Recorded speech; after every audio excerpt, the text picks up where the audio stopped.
Today we're going to do a book review on The Power of Now by Eckhart Tolle. The concepts in this book can come across as very simple, but don't let that trick you into dismissing them without any contemplation. These concepts, although simple, are profound. The Power of Now gets into some deep stuff that needs to be reflected on way beyond a short video summary. With that said, keep an open mind going into this. You may get an initial reaction to resist what the book teaches, but just put your opinions and judgments to the side for a few minutes and consider the possibilities. The three primary concepts I want to focus on are as follows. 1. You are not your mind. 2. The present moment is all we ever have. And 3. Acceptance of what is. There are many other lessons in the book, but I want to focus on these for now just to keep it simple. And then maybe I'll make a part 2. Let me know if you're interested in a part 2 in the comments. The Power of Now, Lesson 1. You are not your mind. You are not your thoughts. Quite a bold statement, I know. See, the problem of humanity is deeply rooted in the mind itself. The mind is an incredibly useful tool, but we have become identified with it. The tool, as they say, has taken over the master. We believe that the mind and its constant stream of thoughts is who we are, but we are much more than that. I'm sure by now you've noticed that your mind is constantly chatting away. The voice in your head speculates, complains, judges, compares, and so on. We habitually think and worry about the future, and if we're not doing that, then we're replaying the past events in our mind. Our thoughts, our mental dialogues, are compulsive. They have taken most of us over. And the insane thing is we don't even realize it. Most of us are on autopilot. Most of us just go through life chatting to ourselves incessantly and letting our conditioned mind run our lives.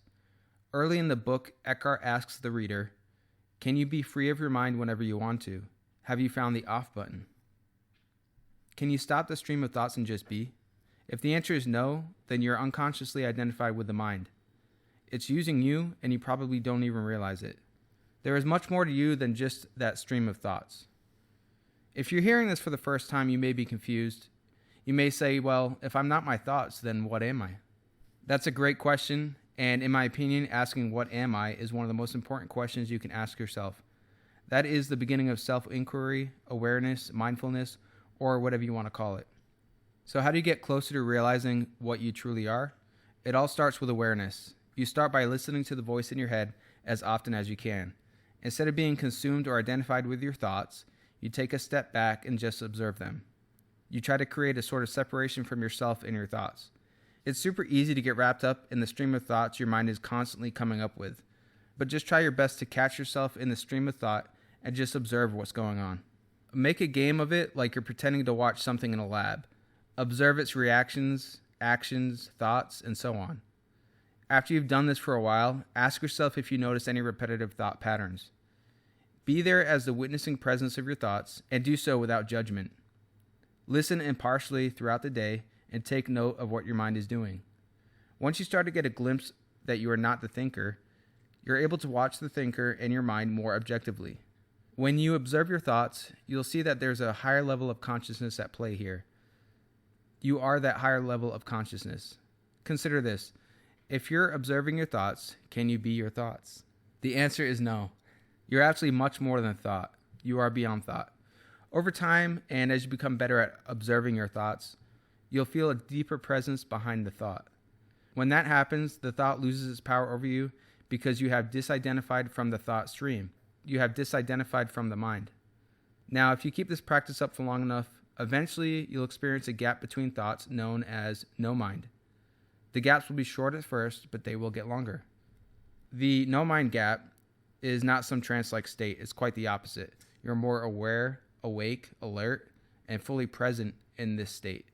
Another way to get into the state of no mind is to focus your attention in the now. Become intensely conscious of the moment you're in. This draws your attention away from the mind and into the now.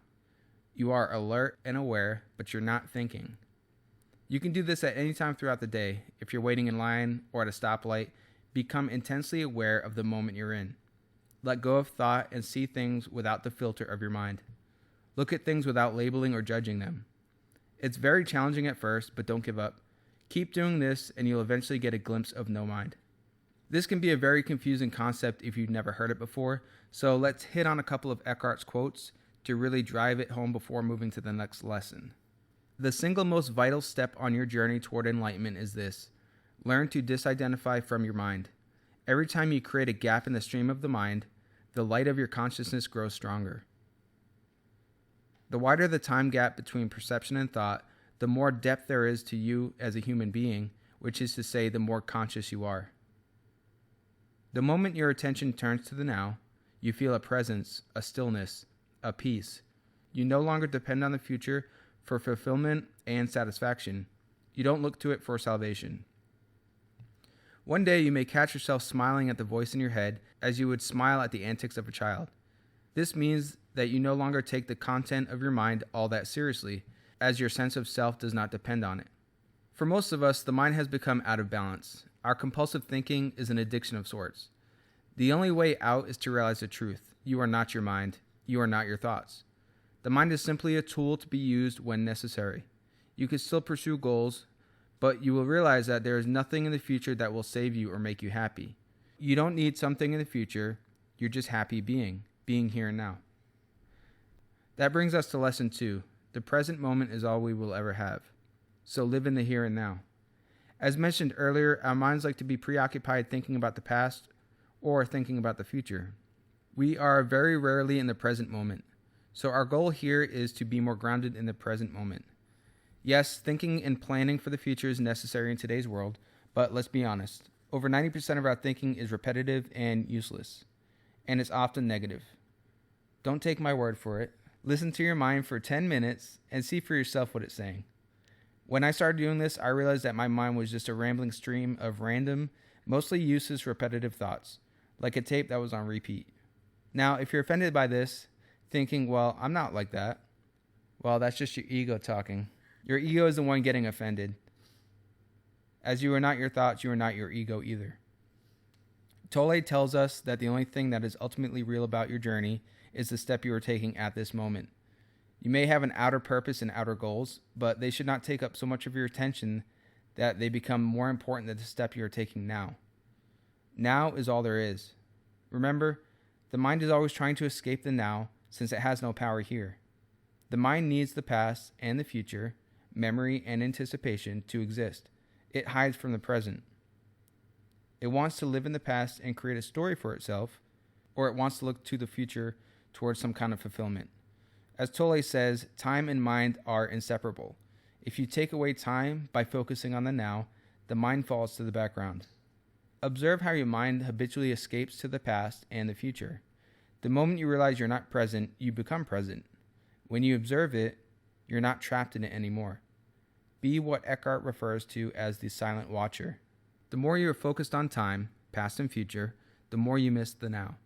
Another great point here is that you can always handle the present moment. You can always cope with the now. Problems arise when you get wrapped up in the what ifs and I should haves. Usually everything is fine in the present moment and you can handle whatever it is that comes your way as it happens. But when you get so wrapped up in the future and start worrying about tomorrow or a week from now, that's when stress arises, and that's exactly where worry and anxiety come from. Ask yourself, what is missing in this moment?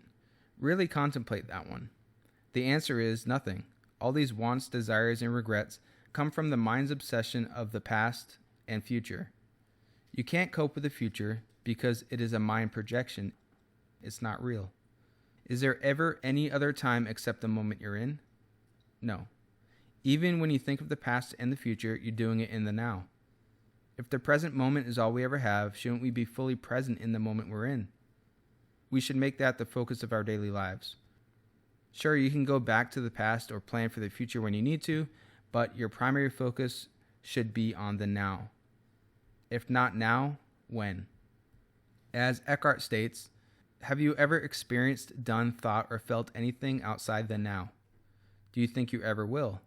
Is it possible for anything to happen or be outside the now? The answer is obvious, is it not? Nothing ever happened in the past, and nothing will ever happen in the future. It happens in the now. A memory is just a trace from a former now that you're recalling in the now. Do you have any problems in the present moment? Not tomorrow or in 30 minutes, but right now. Let's once again hit on some quotes from The Power of Now before moving to the final lesson. Use your senses fully. Be where you are, look around, just look, don't interpret. See the lights, shapes, colors, textures. Be aware of the silent presence of each thing. Be aware of the space that allows everything to be. If you set yourself a goal and work toward it, you're using clock time. You are aware of where you want to go, but you honor and give your fullest attention to the step that you're taking at this moment. Usually the future is a replica of the past. Superficial changes are possible, but real transformation is rare and depends upon whether you become present enough to dissolve the past by accessing the power of now. How does your mind operate? Are you always trying to get somewhere other than where you are? Are your actions a means to an end? Is fulfillment always just around the corner or confined to short-lived pleasures, such as sex, food, drink, drugs, or thrills and excitement? Are you always focused on becoming, achieving, and attaining? Do you believe that if you acquire more things, you'll become more fulfilled, good enough, or psychologically complete? Only the present can free you from the past.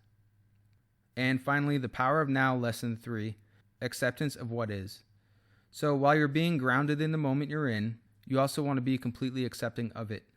You don't want to allow any resistance to come in. You may think that the situation creates the suffering, but that's not so. Your resistance is. Accept the moment as it is now. When you resist what is, you create pain for yourself. Between what is and what your expectations are, there is a gap, and that's where resistance lies. Again, the first step is awareness. Observe how your mind labels, judges, and creates resistance to what is. Over time, this will get easier to do, and you'll become somewhat objective of the mind's thoughts, and they won't have such a firm grip over you. You can then allow the present moment to be. Work with it and not against it. Accept it as it is and then act. No one is saying that you have to accept a crappy situation and do nothing about it. Remember, it's still okay to say no to people or to walk away from a situation. But now let it be a non-reactive no. Not from reaction, but from insight. Accept the moment as it is, as if you had chosen it, and then do something about it if needed. Eckhart calls this surrendering to the now. Surrender is the letting go of mental, emotional resistance to what is. And I must stress this point. This does not mean giving up or being complacent.